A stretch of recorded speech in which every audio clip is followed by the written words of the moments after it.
નમસ્કાર, હું છું પ્રિયા અને તમે જોઈ રહ્યા છો જનતા કી જાણકારી ન્યૂઝ। નજર કરીએ આજના સમાચાર ઉપર। ધ્રાંગધ્રા નામ જીવા ગામે 100 વર્ષ જૂના મોમાઈ માતાના મંદિરે નવરાત્રિની ઉજવણી સનાતન ધર્મમાં ભારતીય સંસ્કૃતિને ઉજાગર કરતા અનેક તહેવારો છે, જેમાં મા દુર્ગાના 9 સ્વરૂપોની વિશેષ આરાધનાનું પર્વ એટલે નવરાત્રિ। દેશમાં અનેક જગ્યાઓ ઉપર અને ખાસ કરીને ગુજરાતમાં હર્ષ અને ઉલ્લાસથી માતાજીના ગરબા રમાતા હોય છે। ધ્રાંગધ્રાના જીવા ગામે 100 વર્ષ જૂના મોમાઈ માતાજીના મંદિરે જીવા સહિત આજુબાજુના ગામની દીકરીઓએ ગરબાના તાલે ઝૂમી માતાજીની ભક્તિ કરી હતી।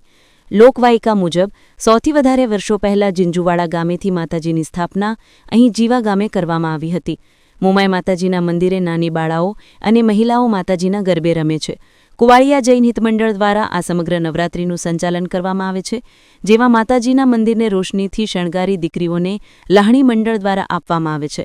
અહીં જીવા ગામ આખાની દીકરીઓ માના સાનિધ્યમાં ગરબે રમી નવરાત્રિની ઉજવણી કરે છે। રિપોર્ટર હિતેશ રાજપરા, ધ્રાંગધ્રા। જય માતાજી। મારું નામ શાહ વિદ્યા દિનેશભાઈ। અમે જીવા ગામથી અહીંયા 100 વર્ષ જૂનું મોમાઈ માતાજીનું મંદિર છે, જેમાં અમે દીકરીઓને ગરબા માટેનું પ્રોત્સાહન આપીએ છીએ, જેમાં અમે એમને લાણી, ખાવા પીવાની વસ્તુ વગેરે આપીએ છીએ। અહીંયા 100 વર્ષ પહેલાં જ્યારે મોમાઈમાનું મંદિરની સ્થાપના થઈ હતી, એના પછી હવે મોટું મંદિર કરવામાં આવ્યું છે, જેમાં પ્રકાશ ફુવા 5 વર્ષથી ખૂબ જ સેવાથી અહીંયા સેવા પૂજા કરે છે। અને અહીંયા અમે 100 વર્ષ જૂના જે પરંપરાગતથી જ અમે લોકો અહીંયા ગરબા રમાડીએ છીએ છોકરીઓને, ફક્ત દીકરીઓ માટે જ છે આ। અને